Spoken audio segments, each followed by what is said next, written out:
Hi, everyone. Welcome to our next soul session where we have Miss Rita Wiltz. I invite everyone in this moment to just take a nice, deep, cleansing breath. I invite everyone in this moment, calm your mind, center your body, and just know with me that there is one life, one presence, That was weird. one universal source that is God. It lives within the midst of me, just as it does each and every person that hears the sound of my voice at this moment. And it is in this presence and this knowing and in this love that we gather here today for knowledge, for Okay. education, for entertainment,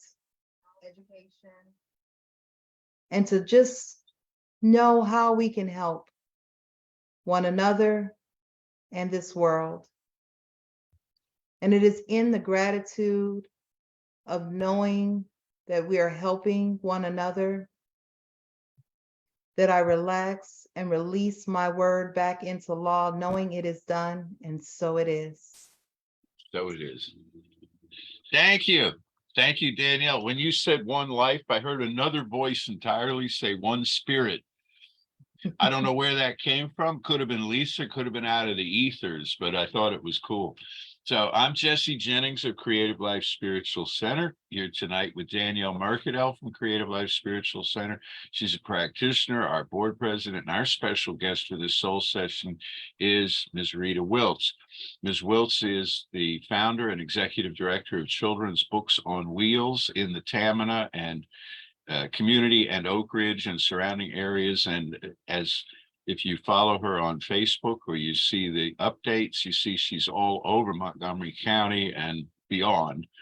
And to call it Children's Books on Wheels, that's a kind of an omnibus title for so many different forms of activism that she's involved in caring for people and meeting their needs, and especially anticipating the needs that people might have down the road, and navigating social services and bureaucratic paperwork and making sure that everyone gets justice and gets fed and gets well served. This has been a long time coming.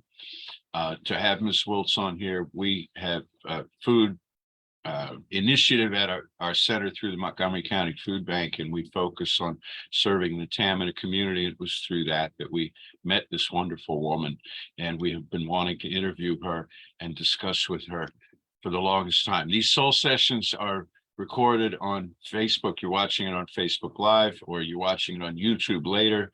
They're archived forever, so you can see tonight and you can see the previous conversations that we've had with a number of illustrious people. So, Ms. Wills, thank you so much. May I call you Rita? Yes. It is so nice to have you here. It is wonderful to have you here. The hard part is going to be bringing all this in an hour, because we have so many things to ask you about and so many stories that we want you to share. These soul sessions are really conversations. They're not really interviews. We just kind of get the ball rolling, but you've got so much to teach us that we're going to just give you all the room that you need to do that. And I will tell you this, I was gifted with this beautiful book. Danielle bought me this beautiful book at one of your events this past year, and I was reading your family's story in it. And tell us a little bit, would you please, for the general public, about the Tamina community and how it came to be? Sure, I can do that in 75,000 hours. I am one of the generations of the Williams Elmore family in Tamina. Tamina is a freedman's town, and the description of a freedman's town is a community that was owned, and then you came and bought property and you live in a community.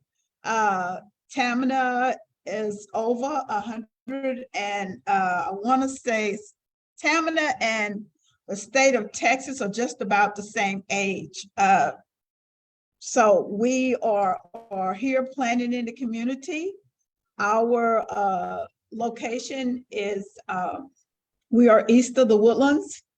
We are south of Conroe. We are north of Spring. And we sit right in the middle of Shenandoah and Oak Ridge and parts of the Woodlands. When I was growing up, the Woodlands was Tamina. It was part of the hunting ground for the men in Tamina. And I've done a little hunting over there. I'll just say I'm a little bit country. I used to skin a squirrel better than most guys could. So I get out and do it. I did a little bit of that. And my dad worked for the Grogans, and one of the sawmills for the Grogans was in the Woodlands area. There's a Negro cemetery not too far from where CB and I was. And you go across Tamina into Research.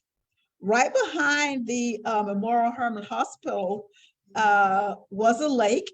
And that was a lake that we were all baptized in Tamina. And so I had a lady asking me one time, so how did y'all get baptized in the Woodlands? I said, first of all, let's start over. We were baptized in the lake when it was Tamina. And then the Woodlands came, and now the lake is dried up, or it's a part of commercial property. But we were all baptized in the lake. I remember singing the song, Let's Go Down to the River and Get Baptized, an old Negro spiritual that we would sing. And then there was another one that when you got baptized, you sing, Wade in the water, wade in the water, wade in the water, children, wade in the water. God's gonna trouble the waters. And we would sing songs like that when we were baptized. And it was just more to make me tear up to talk about the generations of families that we've had in the Tamina community. Tamina was originally called Tammany, Tameny, and all the other ways that you say it. But if you're from the area, you know that it's Tamina. You know that out west, if you go down Research and parts of it, you get to Little Egypt and another Tamina Road. And so that lets you know how far Tamina did extend, because it is spelled exactly the same way. And so that's a little bit about our Tamina. It was named after a captain's daughter. And so that's Tamina. The acreage was less than $50 an acre. And someone said that it may have been 50 cents. And I'm like, was it 50 cents or $50? And so it was the $50 that they had paid in order to have a property in the community, to have a place to raise your family, to garden. When we were growing up, we had pigs, we had cows, we had chickens, we had rabbits. We were part of the 4-H club. My mother, Della Henry, was the first Negro 4-H club leader in Montgomery County. My uncle John Elmore, there was a hitching post right off of Tamina Road when you cross over to Main Street and the railroad track. And there was what was called like the post office depot. And Uncle John would get the mail out of the old hitching post. I'm probably older than all of y'all added together, but the old hitching post was where the mail would come through Tamina. My great-great-grandmother, Louise Williams, she worked for Dr. Falvey. She was a midwife. And one of the gentlemen, his name is Wesley Williams. She actually birthed midwife. And so he and I talk from time to time about my grandmother. Her nickname was Aunt Lou.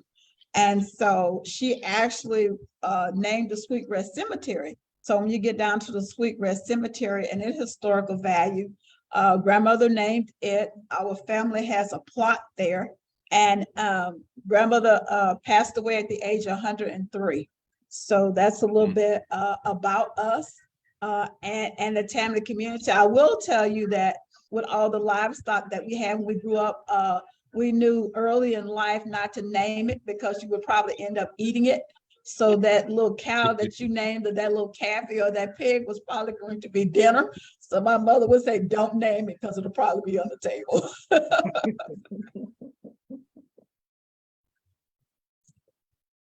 My grandmother had 4 daughters. The first 3 were Anita, Joyce, and Karen. And then many years later, my mother was born. But when Anita, Joyce, and Karen were little girls, she had 3 geese named Anita, Joyce, and Karen. And she'd call the girls, and the geese would come running. Then they had to eat the geese at some point. So, you know. Yeah, don't get too attached. There's trauma there, definitely. Okay, quick technical question. You said Little Egypt Road. There's a Tamina Road by Little Egypt. Is that so? Tamina extended to Magnolia then?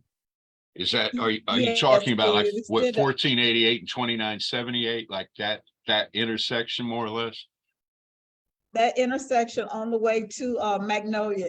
Wow. And it is spelled the exact same way. So when people are trying to get to Tamina, you tell them I-45 North and Tamina and Research Road. Otherwise, they're out at the other location. There's also 2 Sleepy Hollows Road. There's a Sleepy Hollow Lane, I think a Sleepy Hollow Road. So you have to be specific in your directions or they'll end up somewhere else. Yeah. Wow. How did Tamina, how did all that property get taken out from under Tamina? Was that because my understanding of the Woodlands history basically begins with George Mitchell. Was it at that time or prior to that all of that was siphoned off? A lot of it was prior to that time. I know that where a lot of the schools are, the Oak Ridge Feeder Zone schools, where Oak Ridge Elementary School, that was Miss Evans' hog pen, where the senior citizens went back through Oak Ridge. That facility was Mr. Hayes, his horses and pig pens were out that way. And it was the families in the community down on Rayford Road, all the way out to Dawkins property was there. And it just, you know, a lot of times when people don't pay their taxes, you know, and then things like that, a lot of it is generational. A lot of the older died off and they didn't have grandchildren or nobody knew what was going on. By the time you came back to claim your family's estate, it was already gone. Yeah. Wow. Is the population growing again in Tamina? All populations are growing right now because the baby booming during COVID. Oh. Yes. Oh. People were home and had nothing to do, so they found something to do. That's something to do. Is that a cable TV? Yeah. All right. Everybody didn't have access to cable TV. You were at home with your significant other. Yeah. And it was just, it snowed, so you had to get under each other to keep warm. Yeah. I mean, it was, things just happen, and which is good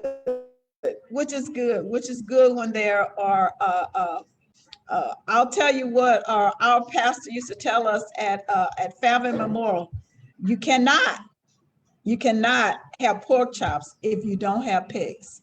And so he would say that all the time at the church, you know, we need to grow, and we all knew what that meant in an adult conversation, but it's It's the cousins, the nieces. You know, a lot of times you have the property in Tamina, and so one family might be the elder, and then you may have the brothers and sisters with a trailer home, a mobile home, living on the same property, grandkids and all of that, because the lots are so, they're big enough for you to do that.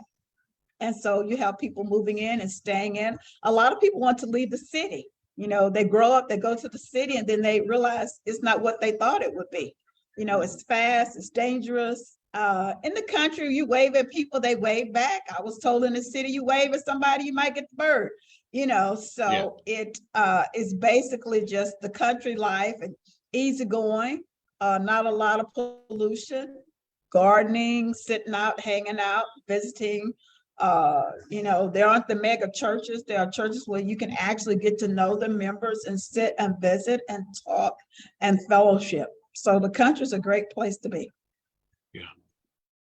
Yeah. Rita, I want to ask, because people hear children's books on wheels. I know when I say children's books on wheels, they think children books on wheels. And that's as far as their mind goes. And I know there is so much more involved in children's books on wheels. Will you talk about some of the components of the work that you do in the Tamina community and the various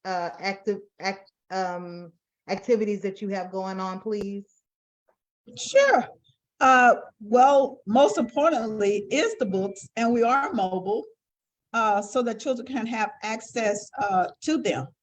A lot of times we are partners, or we go in with another organization for their event, and then we come and we bring the books so that the children and the families there can read, so that they have access to books for free. The books are Children's Books on Wheels. They are free. They're donated to us, and we donate them away. Our biggest donation this year was the 4,000 books that we donated to Uvalde. That came about. If you'd like to hear that story, I can tell you that story.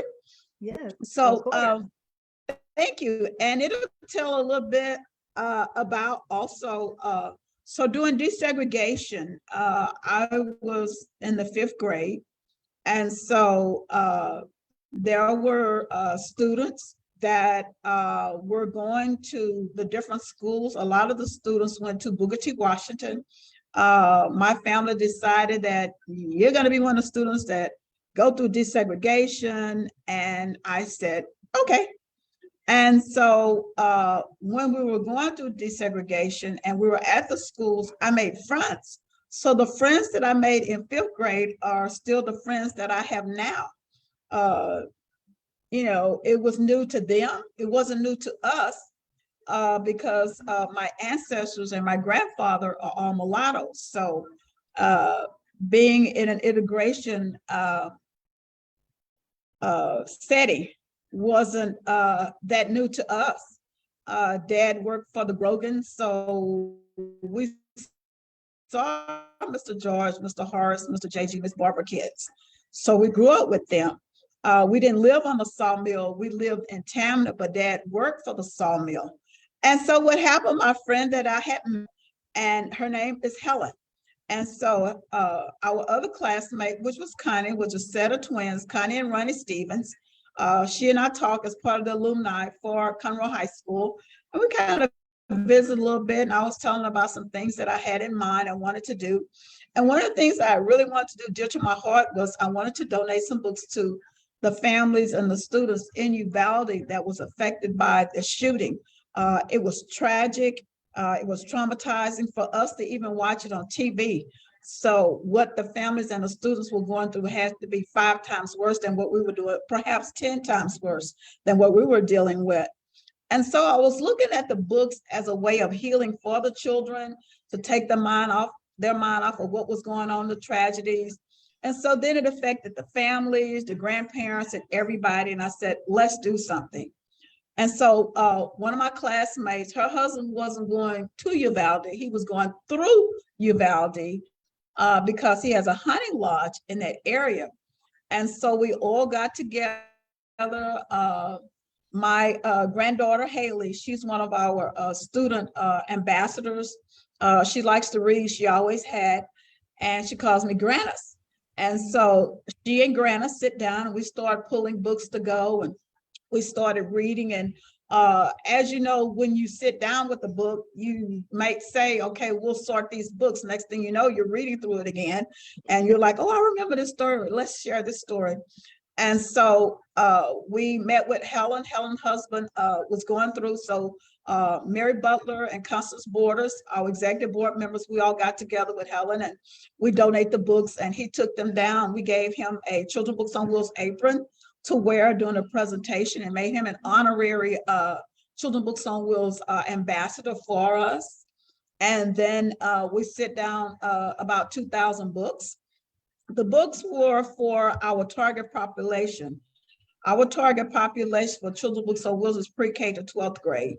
And so we were able to send books down with him. And so we had an opportunity to meet again during the homecoming for Conroe High School. We talked again and we said, we want to send some more books.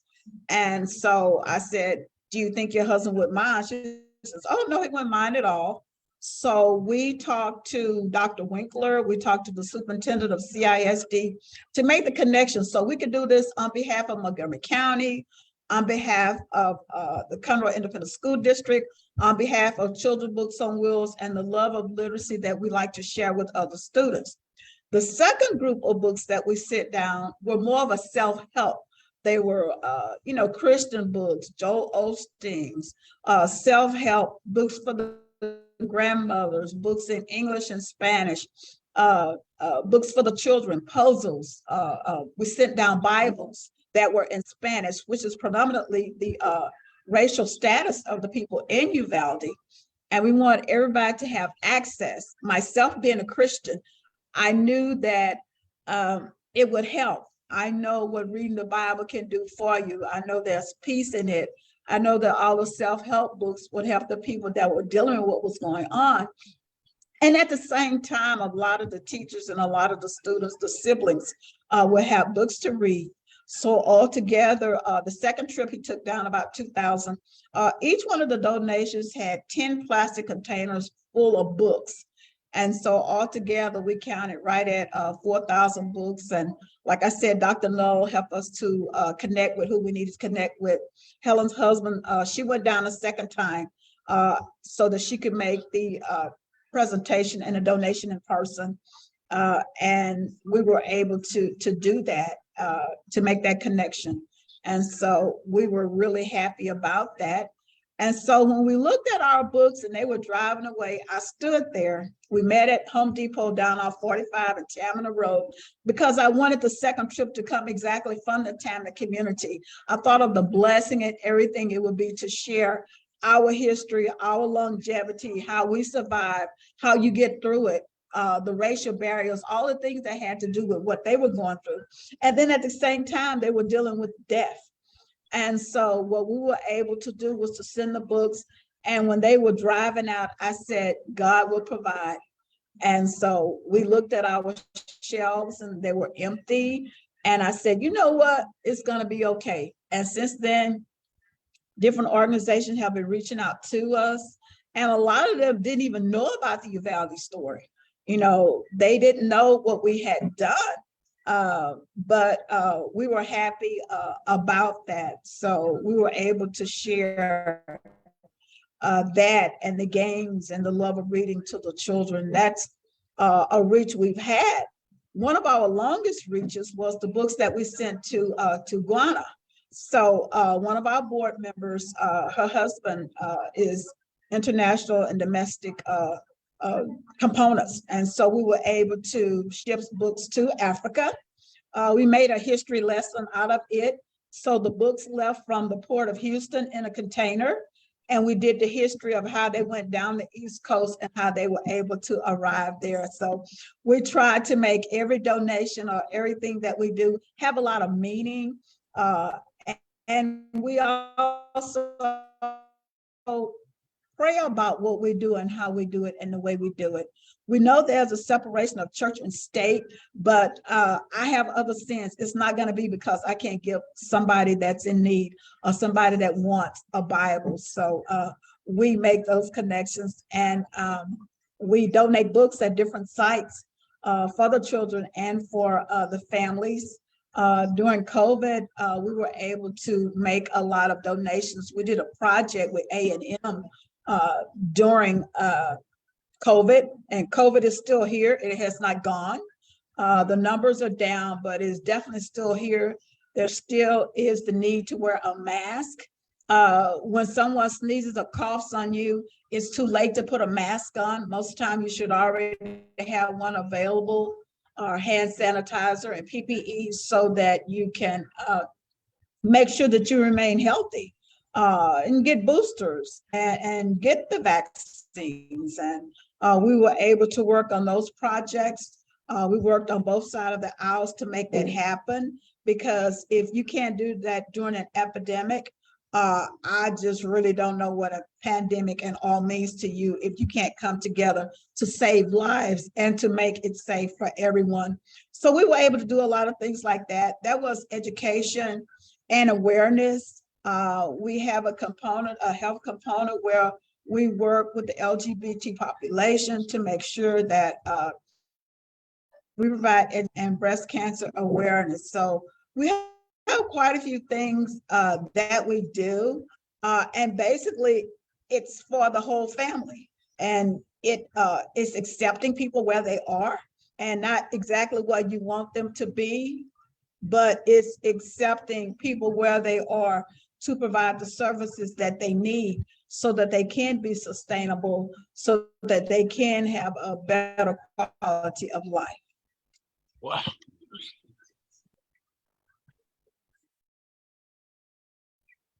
Correct me if I'm wrong, but when we were, I guess it would have been the end of 2020. It was around the time that we were doing one of our food events there at Oak Ridge 9th grade campus. And it was at that period of time when people were having to find places that had the COVID vaccine and make appointments. And I knew people, we had people in our center who drove all the way into deep East Texas because they couldn't get an appointment at one of the hospitals nearby. Weren't you offering COVID vaccines just right there in the community? Yes, sir. Yeah. Yes, No, we no did. red tape. So, no, everybody welcome. No pre-qualifications, no zip code restrictions, and that's things we're proud of. We're not zip code restricted. We can go all over the county to provide services. We provide services in multiple languages. If we're at an event and the event is another language, then we'll put in our volunteers that speak that language and let them handle the event. They're a little bit more sensitive about the people that we're working with, and just tell us what we need to do, and the rest of us just fall in line. First of all, we did the testings. The testings we were able to do with Congresswoman Sheila Jackson Lee. So we were able to provide those testings. She was a part of the Trump administration at that time. And so we were able to provide the testing, and it was a drive-through, and what it would look like, and what are the demographics of it? Can you work with FEMA? How do we do this? What happens? Well, outreach is our thing. The bigger the event, that's just what we do. And so we just have the team to work together. They had a plan A and we had a plan B and C. And it's good that we did, because we needed a B and C, because it did storm and rain. Yeah. And so we had to prolong the testing for that. And then we worked with Judge Keogh and the Lone Star Family Health Center that provided the vaccine free of charge. We worked with them at different mobile sites all over the county, out by the airport, and we were able to work with them as far as getting the vaccine in. It was the Moderna vaccine that they had brought in, and so everybody had access. Everybody was welcome. We go through this, have to have, if you're going to work with people of different races, people that they identify themselves as what they are. And we accept that. We're not there to judge you. We're there to provide services for you. Judgment is not a part of Children's Books on Wheels team. If I might say, that's not how we roll. And so we just make sure that we provide the services, and we were able to work with Judge Keogh and his team from Montgomery County and the Lone Star Family Health Center. We ended up working with a lot of other churches in the community and around. Well, how do you do this? What does this look like? Or how do you that? And they're just God-given. You know, that's the best explanation for the things that I do and how I do them. And when I wake up with an idea in the middle of the night and all that, I know it's not Rita, and I accept that. And so with that, I give God the glory, and I just go on to the next project that he has us to do. And sometimes we never know. I heard Danny tell someone that they were saying that they wanted to volunteer with me. And she told him, she said, do you know what you say? Saying you want to volunteer with Children's Books on Wheels. And he looked at her, and everybody in the room was smiling, and they were doing their head like this, like, yeah, that's it. But we just never know what we'll be called to do. And we just step up to the plate to do what we need to do, and we make it happen. We've been out there with you guys at the Oak Ridge campus supporting you. You know, Danny said, go stand here, I'll stand there. She stand on one leg, I stand on one leg. She said, close your eyes, I close my eyes. You know, and you work with the leadership team and how they run it, and you come in and you stay in your lane to provide the services that you have for them. And I think that's why she and David and I have worked together so well, because we do, you know, we know what needs to be done, and we just do what it takes to make sure that people have access to the services that they need, and also to make sure that they have access to services they need in multiple languages and a lot of resources. If you can't provide the services, then where do they go to get what they need? And so those are some of the things that we do, just the way we do the taxes. We provide tax services. Children's Books on Wheels. At one time, we had 18 mobile tax sites. You go, how do you have 18 mobile tax sites in Montgomery County? Well, first of all, there's a need. The need was there. You know, they were going to payday lending. They were going to places, and we can't call the name of the different tax places, but they would charge them outrageous, you know, and they were charging a fortune. The teachers only get to write off $250 toward food or help them with school supplies. And so we make sure that we come in and we help. If we can't help you, give us a second, and we may be able to connect you with someone else. Well, most of the time we come up with what we need. During COVID, out of our kitchen, we love our kitchen. It's one of the greatest places to be. And so we were able to provide 7,524 meals just right out of our kitchen at Children's Books on Wheels. We had veterans that came in that volunteered to deliver meals, and we were rocking and rolling. And as the little boy said, we slinging them plates. I said, well, yeah, I guess we could say we're slinging them plates. And he said, no, we were slinging them plates. I said, we were feeding. And then there were needs for shoes and backpacks and all those type things. And we just did what needed to be done. It wasn't if, it was how. And we make the hows, and we connect people together. And I have connected people together, and I'm looking for someone to do a project. They're having lunch with somebody else and go, oh, you may want to join us. And so we provide those services. Our services are at no cost. We're a 501c3, and it's private donations and grants for us to do what we need to do, but we make it happen. Yes, you do. Yes, you do. I know we were saying, as far as when we met, when you come out to meet us when we're giving out food from the Montgomery County Food Bank, I know that you're signing people up for Medicare, Medicaid, CHIP, you know, various services that they need. You know, that paperwork is thick. I've seen that packet, and it is very complicated. They need a lot of different resources, a lot of forms and information, and you assist people in getting all of that and getting it processed and getting it through. That's why I said, when you hear children's books on wheels, it makes you think of such a little, small, minute section of what you do, which is very important, but you do so much more than that. So, you know, I want to personally thank you for everything you do in the community, because you fill so many needs and you wear so many hats. Absolutely. I mean, it is such an honor to be with you. Well, thank you so much. To hear this, what all you're involved in, and you know, the waking up in the middle of the night and having an idea for how else to serve, that's such a God thing. I mean, that's, as you said, you know, it's not Rita, but it is Rita, because it's Rita who gets up and does it. But it's just, yeah, I mean, it would take, how long would it take for somebody like who comes through our food line at the food event to pull together all the social service information that you can hand them through a car window? Yes. That and that's yeah, please.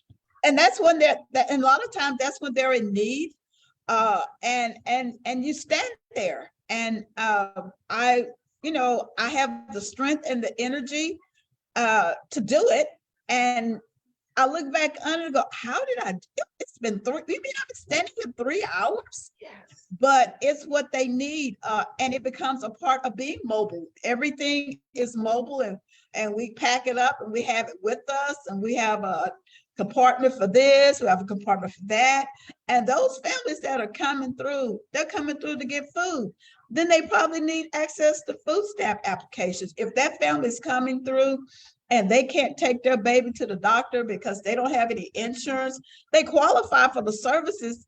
It is a daunting task to go through the applications because they are thick. A lot of times it's the literacy component of them and answering the questions that they're asked. You know, they'll go through and I go, but that's not you're over answering what they're asking. Answer the questions that, answer the ones that they ask, and then that way you're able to receive services. We make sure that we take the services, and when they do the applications, we make sure that we send it in for them. A lot of times they want to mail them in. You're looking at 6 to 8 to 10 weeks in third-class mail. And so we make sure that we fax that information in for them. We make sure that the information is correct when they receive it to go into the state. We're signing families up right now for the affordable health care, that they're in between the gap. They qualify for the services. They want to enroll and have health care. They have a job. Not everybody wants to receive or can or should receive. So therefore, there are people that have an income. How do we do that? What's the process? What do we do? Where are you? And so we're mobile. We provide services for them so that we can help them to complete the applications. We have our tablets, we have our laptops, and we go out and we're mobile. Donna Wick said one time that we should be children books on wheels and more. And it was so funny. And when she said that, we were doing an event with Beyonce's dad, and he did his head like this, like, yeah, you're a little bit more than, what everybody thought. But it's the different components that we have. We're 18 years old, meaning that, when you get 18, you take it up another level. So we look forward to what we can and what we do. We do what we do very well. It's just doing it. It's the people that ask the question, well, how do you have time to do what you need to do?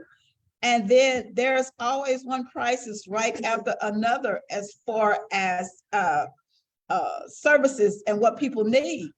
You may meet someone and their children qualify for services because the children were born in the United States. Those children are born in the United States. Those children are going to school with your children. Don't you want those children to have access to Medicaid? Don't you want those mothers to have access to pregnancy Medicaid for another child that's going to be born? Don't you want that child to be healthy? Aren't you concerned about that mother and her needs? Don't you want her to have access if she has problems with postpartum? Don't you want everybody to have access to the education for breast cancer and awareness? Don't you want people to know what they need to do if they're affected by AIDS? How do you deal with people that need to eat? Don't you want to connect with an organization that does food? I love volunteering and doing things with the YMCA, just like I like doing things with Danny. They pray before they get started. A lot of times they pray when it's over. I know Danny, when I volunteer with her, we prayed doing some things. And so it, you just pray your way through it. Danny will say, oh my God, it's gonna rain. Then it goes the other way. She said, well, I'm glad that's over. And I said, yeah, you prayed that one away, didn't you? But it just happens. And I've sat on committees with David forever, with the Woodlands Chamber, when I was the team lead for the community relations team, and just the things for in the community. It's a great community. It's a great place to be, but you have to know where the resources are. And that's what we do. We provide the resources. We play with everybody on both sides of the aisle to get things done. You have to. You got to mean what you say and say what you mean and do it. It was what my mother did. I watched her do it. I tell people I'm just a third of my mother. I'm just a smidgen of what she would do and how she would feed people. My mother has pulled a coat off of us to give to a child that didn't have a coat and it could have been new. And I do that to my kids. I go, do you really need that other jacket? And they look at me and they're taking it off like, no, Mom, I guess not. Because you're gonna go home to a warm house. You're gonna have the central air. You're gonna have everything that you need, and do you need those shoes? Well, somebody else need them. They know that when I ask those questions, they know that. And so the grandkids are like the same way, and one of the things that we would always do, we will always share our books. So one of the things that was really important to me in starting Children with on Wheels was the effect that it had on us growing up. My dad, of course, we were colored and Negro back then. My dad was a Negro man that could read and write. Because Dad could read and write, he worked for the Grogans. The Grogans took care of us. They took care of Dad. We were able to do what we needed to do. My mother went to Texas Southern University. How did that happen? Professor Sam Houston taught my dad out in Oakhurst. How does that happen? And it's all about the reading and the education. And I tell people that now your children should know how to read. Your children should understand what it means. We're not doing Ebonics. We're not doing the sagging the pants and all that kind of stuff. Your household is what you set it up to be. You set your household up to what it was. We were expected to read. We were expected to be impromptu. If there was something that needed to be said or done, my mother would volunteer us, and we would do it. And we would be the very best at it. We would smile while we were doing it. And that's just the way it was, the sewing, the cooking, and all of that in 4-H. My oldest sister went to college off a 4-H club scholarship. We were out there in the back. We were out there cleaning up after those pigs and haying those horses and all that kind of stuff. It paid off because that's how she went to college. They're both sorority girls. That's what they do, and they help. It's just in our blood. My great-great-grandmother would do that. She fed people. She was a midwife. Not only did she deliver a lot of Negro, colored, Black, African-American children back then, she also delivered a lot of mulattoes. I received air conditioning services from a man that went down the street, and he lived down the street, and he had a service. And I'm not going to tell you his name because I don't know if he wants me to share that. But we were needing one of our unit service, and I went down. And so he looked at me. He said, "You look so familiar." I said, "I do. Do you know me?" He said, "No, but you just look familiar, your mannerism." He said, "You're so polite." He says, "You're grown and you're still saying yes and no, sir, and yes, ma'am." I say, "It's habit. I just do it." And so I said something. He said, "I know." He said, "Do you know Aunt Lou?" I said, "You talking about my grandmother?" He said, Aunt Lou was your grandmother. We cried for 30 minutes. We didn't get anything done because we cried for 30 minutes. My great grandmother delivered him on her table. Those old fashioned wooden tables they have back in those eating tables, delivered him because they could not afford to go to a doctor. And grandmother delivered them a lot of medicinal things that they do. I have 6 generations of mints growing in my yard, and you can pull off that mint, the medicinal purposes that you get from mints. It was a real thing, and we do it now. You take it and you boil it. You know, I was telling one of the ladies came over for a tour, and I was talking to Danny, and we were talking about the herbs that I had and the cilantro and the basil and all that. She kind of looked at me. I said, not those kind of herbs. I'm talking about the other kind of herbs that you have. And so I was talking about the mints and the basil and the cilantro, you know, that we have. We have a garden. The garden is named after my mother. It's Della's Community Garden, because my mother would have a garden and everybody would come over and get things out of the garden. And God kept multiplying and multiplying and multiplying, and we fed people. And so I said, my legacy is important. The reading and the learning and how the betterment of our life was because of reading and literacy and volunteering at the schools with the kids. When they were growing up, and volunteering in the library, the PTO presidents of the schools that I've been at with the kids. It was just great. I'll tell any parent, you need a dip card. And so I know, Jesse, you're probably saying, what's a dip card? Mhm. Well, a dip card is being on the PTO board so that you can have access to your children. So if they're walking or doing something, they see you in the hall, that's my mom, I bet, you know, and it's a dip card. You have access to what they're doing and how they're doing it. You're up on the grade, you're volunteering, you're helping. The teacher's hands are full. You know, be a classroom mom to help to do things. See what kids still need access to lunch. I remember when I was PTO president at York Junior High, one year we wanted to do something really great for the kids. And so I said, let's do something for the kids. And they said, okay. I said, I want to do ice cream for every child in school. And they kind of looked at me like, oh my God, we just got another idea, you know. And I said, let's do this for the kids.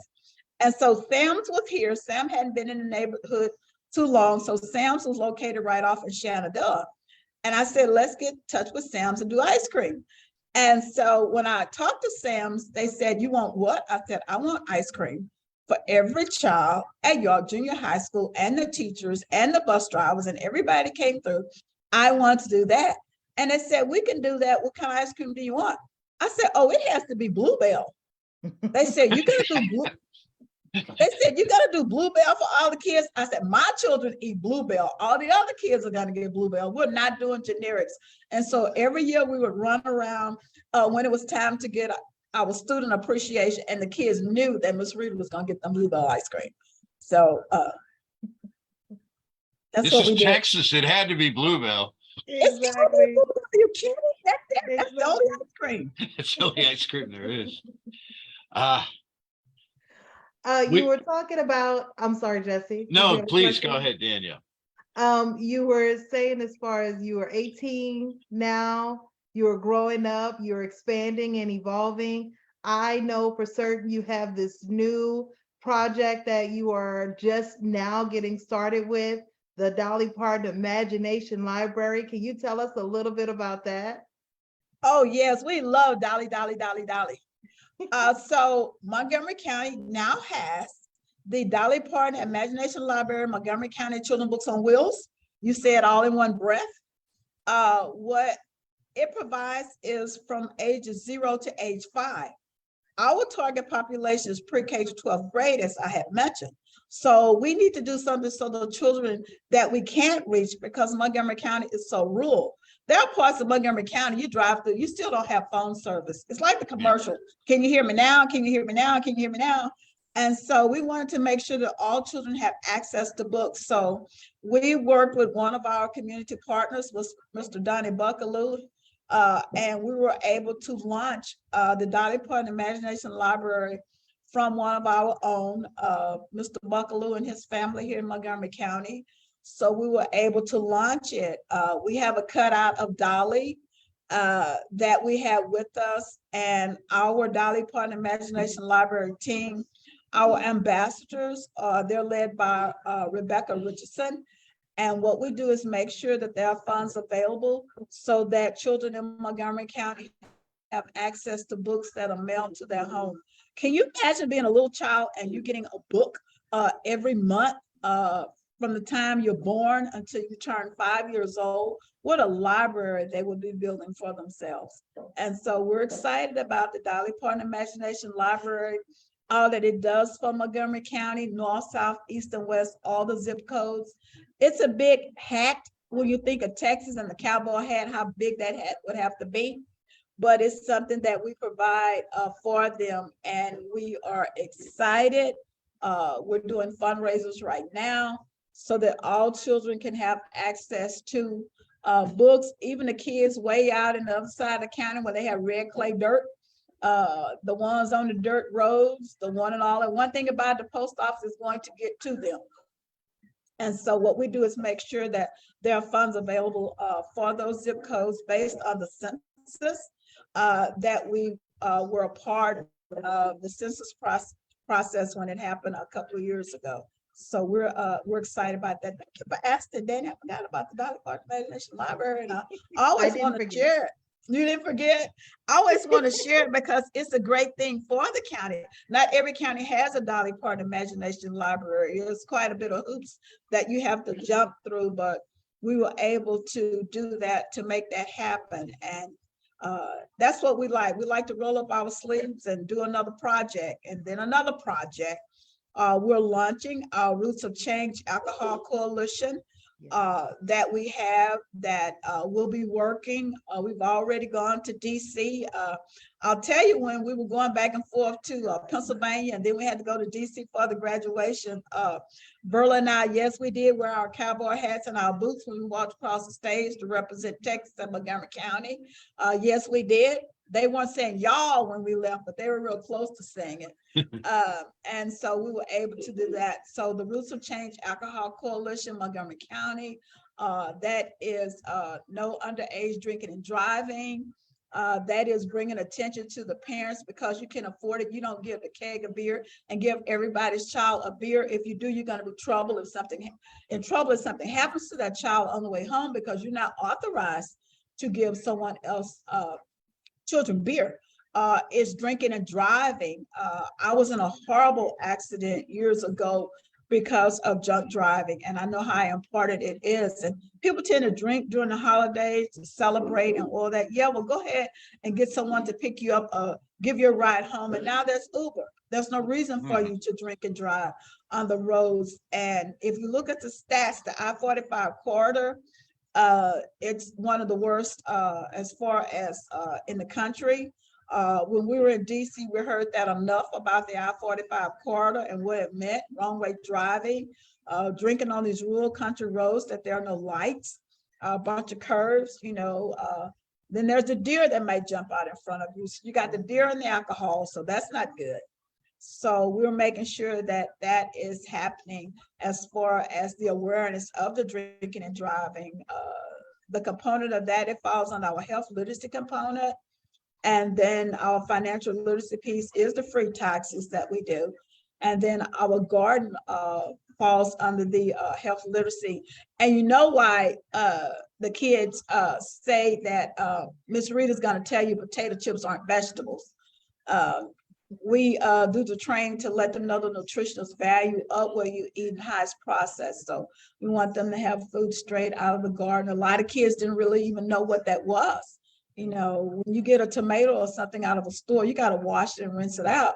Well, there's nothing out there that is harming for you. And so everything is natural and organic. So you can just pick a tomato up like I did when I was a kid, wipe it off and eat it. And then we talked about the 5-second and the 3-second rule yesterday when somebody drops something and pick it up and eat it. So, you kind of wipe it off a little bit, blow it off, and, you raise it to the sky and you ask God to bless it. You throw it in your mouth and eat it, and you're real happy. Nothing goes to waste. Nothing goes to waste. Nothing goes to waste. Wow. What do you need What can we do? What can our viewers do to support you? We need volunteers for the tax project. As you know, there are a lot of families that need access to free tax preparation so that they don't have that cost, so they don't have that $300 to $500 that they have to pay for. Our tax project falls under the Good Samaritan Act. We make sure that everyone is trained. We make sure that they understand what we need to do to provide free tax services so that people can have access. We do have 13 mobile tax sites in Montgomery County, so we need volunteers. They're trained through Children's Books on Wheels, and we make sure they have access to what they need to do to provide the tax services. We always need books. We donate books out during the holidays. We donate a lot of books out. We do quite a few of the feedings. We still are part of the COVID feedings all over the county, north, south, east, and west county. A lot of other nonprofits are asking us for books. We donated 700 books to an intermediate school in Montgomery County. That was at the end of COVID. The children had read all the books in the library. As we know, there were no new shipments of books coming through. So we were able to make that. We always need books, pre-K to 12th grade.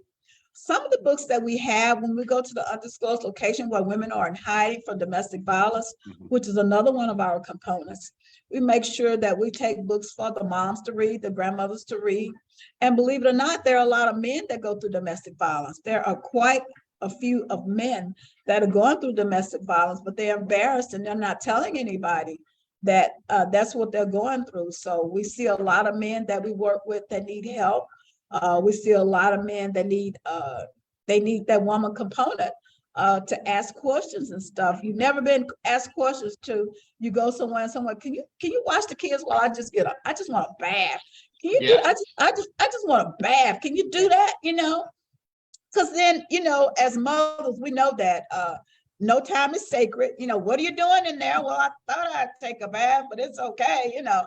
And so a lot of that is things like that for the children and the homeless coalition that we belong to think that if there's something else that we can do, yes, there's the homeless coalition that we donate and provide to make sure that when we're at those particular sites and they're providing services, whatever we do, wherever we go, there are always books involved. And we can bring books along with us. We do that. The Thanksgiving feedings is coming up. We'll be at those. We'll be out in Tomball. We do the project downtown with the city of Houston when they do the project with City Cathedral. City Cathedral Church is one of the churches located in Oak Ridge. We provide services with them. I had someone to reach out with me the other day and ask, do I know where they can get some turkeys? Because they don't know if their family is going to have anything to eat for the holidays. And what happens when we're a part of events like that, we want them to come and get them right away. We don't want to be a storage. We don't want a room full of turkeys. We don't want a freezer full of chickens and all that. We want to do it and get rid of it right away because the families need it and they need it then and they need it now. A lot of young girls need toiletry products that a project could bring in to them. We have a lot of senior citizens. We did house codes for senior citizens. And one lady said, well, I have one, but let me fix it up. I said, ma'am, we really appreciate you donating your robe, but these are people that have been without. We really don't want to give them a robe that's falling apart. Yeah. These are senior citizens that we have respect for, you know, and they work and they paid their taxes and all that, and they're living off their Social Security checks, as one lady said, her pension, and they're living off of that. And we want to be respectful and give them a new robe, you know, and give those senior citizens a nice, decent pair of house shoes. You know, our books, all of them aren't new, but they're gently used. Yeah. We want the children, we want to be respectful when we make donations to people and not give them somebody else's trash or junk, if I might say that, if that makes sense to you. You know what I'm saying? Oh, yeah. No, this is a child that hadn't had books or anything like that other than the library at school. We don't want to give them books that are falling apart, they're colored all in and things like that. You just don't. We donate water. We don't donate the full bottles, but the half bottles of water to children and families so that they won't go to waste. So all those type things are things that we need. We need monetary donations so we can get to where we need to be. We are mobile, so we have to get to those different places. And, it's families that they don't have and they want to give you their last. Well, all I have is $5. Oh, no, I have other sins. It is not going to be taking your $5. God provided for us to get here, and I pray he provided for us to get out of here and come back again to service you. So sometimes we've had gift cards donated. Those come in real handy when we have gas cards to give to those women that are going through domestic violence and they're trying to get from point A to point B. And it just made a big difference. And they may take that gift card, I can't say a particular gas station, but they may take that gift card, and while they're there, they may need to get some snacks for their kids or something, on the go, and then take the rest of it and get gas. You want to give back dignity to people that have, I just get so frustrated and upset when I think about how people don't have and how you have and you don't want to give. It's not going to hurt you at all to donate to those people that need help. Yeah. It is so much gratitude for me within to donate books to children of a parent that I'm trying to help do an application for the healthcare marketplace. They're trying to sign up for insurance. Okay, so we have enough to buy this, but we can't buy that.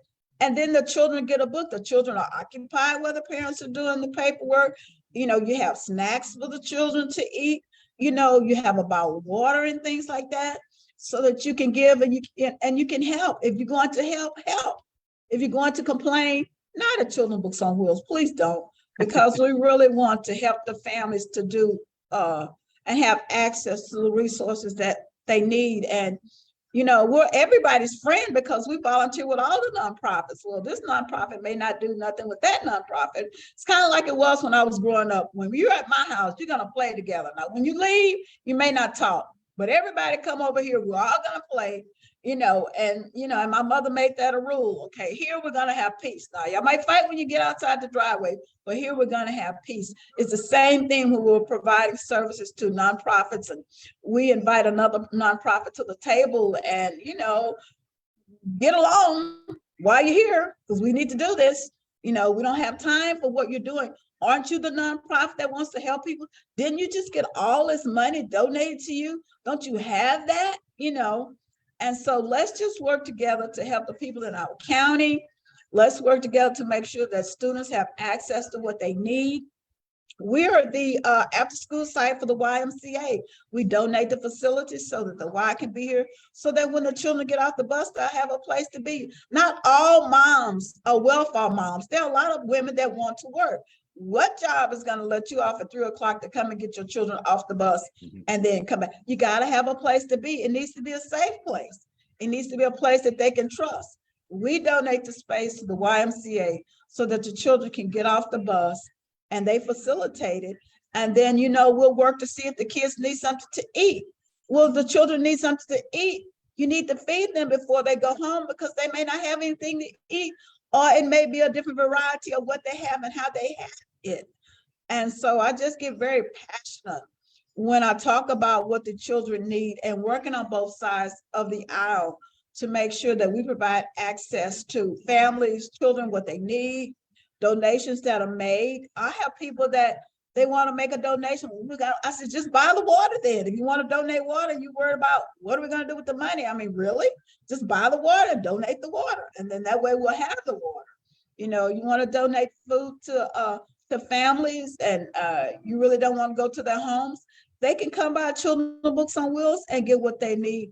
Or we could deliver it to them so that they can have access to food, so that they can have access to what they need. And the Bibles, I have gone places, and I kid you not, 99.9% of the time, Somebody wants a self-help. Someone wants literature with the religious content of doing better, how they can be better. And most of them want a Bible.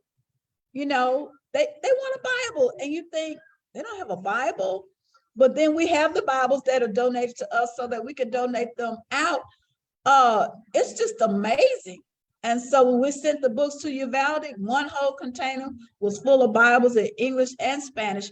And I did my little Holy Ghost dance, you know, because I was glad that I was able to do that for them. If I could do that, then it's great. I have a relative that was singing this song.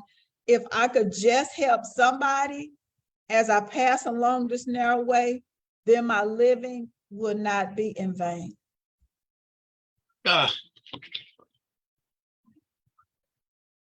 Rita. Lisa, if you have not already, excuse me one second. Lisa, if you've not already, can you pull up Children's Books on Wheels Facebook page link and put it in the comments, and other contact information for Children's Books on Wheels, maybe the website too, for the Facebook page link. Done. Done. Awesome.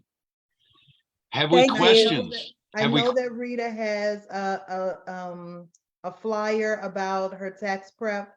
I will send that shortly thereafter, so that can go up as well pretty soon. And I've seen the Dolly Parton ad in your feed recently. Don't be surprised if she shows up. You know that. Oh, I would love that. That would Yeah. be great. That would Yeah. be fantastic. It's just Montgomery County is huge. It's 374 miles of school traveling for the kids. It's a big place. It's a place where the schools are safe. It's always been a place that we've had police on campuses and things like that. It's just a great place to be, a great place to raise kids. Literacy should be just flowing. And that's one of the reasons that we started Children's Books on Wheels, because a child can read so much further ahead than other children if they have access to books. My youngest grandchildren, they read all the time, and the book is facing the right way, you know, and they know the pages and they know the colors and they know the numbers and all of that, because the key to success is reading. It's the reading levels. My granddaughter is taking this advanced reading class, and all the kids read, and my grandchildren are like the UN. You know, we were growing up, there was this saying about our house. I didn't know what it meant until I graduated from high school. I looked around and said, your house is like the UN. And I'm like, okay, what does that mean? It meant that your mom and dad got every nationality of people coming through and visiting, and friends and everything. And my children are the same way. You know, who you fall in love with, we love them. You know, if that's who you want to marry, that's who you want to be with. And I love all my babies and all the grandkids and all of them. You know, they're trying to teach me the different languages. I'll get it. But if, you know, I donate books to them so that they can read, I'll tell you a story, and it's true. So what happened is that all the kids, when it's their birthday, you get a gift, but you got to buy a book and donate it to someone for your birthday. And so I remember one time we took my husband with us to the bookstore, and you know, the kids were like, well, you know, Dad, you know, we donate a book to kids on our birthday. We get a gift, but we always donate a book. And so we're going to do that for you. He says, well, okay, fine. 1 hour later, we were looking for him. He had got all interested in this book. And we were like, aren't you ready to go? He says, no, why would I be ready to go? And we all had this moment where now he gets it. You know, he had gotten it before what we were doing, but he saw the importance of hanging out and reading other books. And I could start sorting books. Next thing I know, I read a little bit of this one. I read a little bit of that one. I can see you have a whole bunch of books behind you. If I could hug you, I would, Jesse, because I see you have all those books behind you. You know, nowadays you have to ask people if you can hug them. You can't just reach over and start. I know. but and you know the importance of reading, and that's what we still do that on their birthdays. They donate a book, and we've always done that. So I'll hug you on Saturday. okay. It'll be cold too. Be a good time for a hug. It's gonna be cold out there. Sweet. It's been so great speaking with you, and there's so much more to talk about. I hope you'll come back and join us again for another one of these sessions. Yes. I love to come back. I love to do that. I love to talk about what we do because it's just Dad said it. He said, find something you love to do and do that. And then it's not like going to work. And it is, and the reading in the kids and all of that, and other people, children, they call me Aunt Riri. I know 3 boys that look forward to getting food from Aunt Riri. Things from Aunt Riri, Abuela, and get grandmas. disappointed when I don't bring stuff home from Aunt Riri. Yes. Because I like to do things with kids, and you can learn a lot from a child. You think that you know everything, and then they'll explain something, and their explanation is so explicit that you go, well, I didn't look at it like that. Well, that's because you're looking at it from these eyes. They have their way of looking at things, and it just makes a lot of sense.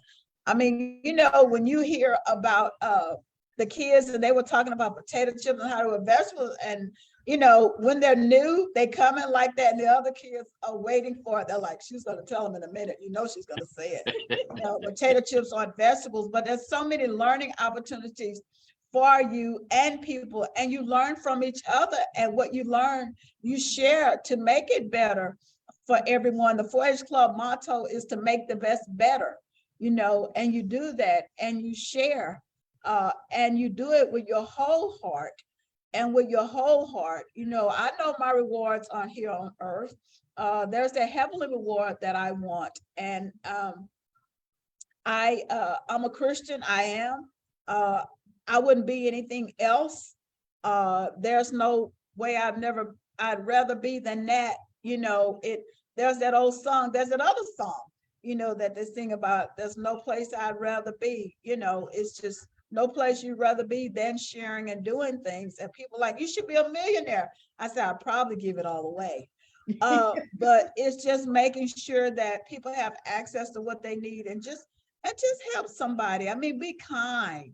A thoughtful word, if people don't accept when you say, I have a blessed day or something like that, just take it and pray for them anyway, and stop wearing your religion on your shoulder, so somebody can knock it off, and then you go, well, you're going to make me lose my religion. Well, did you ever have it in the first place? So those are just things that you do, and you just help the children. When you help the children, next thing you know, I met the mom, then I met the dad, then I met the grandparents, and it just overflows with the joy that you can share with people, and what you can do, and smile at somebody. Even during the pandemic that we're wearing masks when we go places, you can still smile through your eyes at people. And you can do that. So thank you so much for having me. I love being here, and I love to come back again if you guys let me. Absolutely. Absolutely. Lisa, have we comments or questions in the Facebook feed that you could relay to us? Mostly comments talking about how much they love Rita. Yeah. No my question. gosh. Don't we all? Don't Yeah. we all? You bring people together so beautifully, as you were saying, all these different communities, the important, the politicians and the school people and the regular people out in the world, and everybody just loves you, and they gravitate to you, eager to help and be helped. God bless you for what you do. Well, any final thoughts? I look forward to you guys volunteering. Yeah. All right. Well, we're working on it.